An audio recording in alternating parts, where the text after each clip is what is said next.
Selain Mr. DIY, pemirsa calon emiten sektor properti PT Kentanik Supra International Tbk menggelar penawaran umum perdana saham atau initial public offering. Perseroan menawarkan sebanyak 320,67 juta saham atau 15% dari modal ditempatkan dan disetor. PT Kentanik Supra International Tbk menggelar penawaran umum perdana saham atau initial public offering. Perseroan menawarkan sebanyak 320,67 juta saham atau 15% dari modal ditempatkan dan disetor. Saat ini Perseroan tengah memasuki masa penawaran awal atau book building hingga 20 Desember 2024.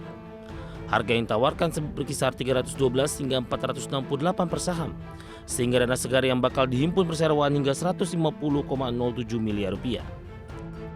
Sekitar 59,42% akan digunakan Perseroan sebagai modal kerja untuk membangun infrastruktur, termasuk cut and fill dan pembangunan rumah di dua proyek yang sudah ada sebelumnya, yaitu Grand Nusa Indah dan Adigana Grand Nusa Indah, serta pembangunan infrastruktur di proyek baru Adigana Perluasan.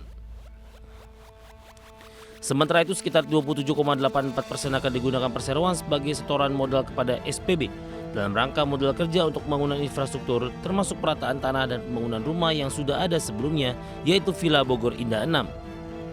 Sementara itu sisanya akan digunakan untuk biaya operasional dalam menjalankan kegiatan usaha Perseroan, namun tidak terbatas pada biaya marketing dan biaya proyek yang terdiri dari biaya keperluan kantor di lokasi proyek, pemeliharaan proyek yang meliputi antara lain pemeliharaan lingkungan dan keamanan, listrik, PDAM, telepon, dan perawatan taman serta sewa kantor.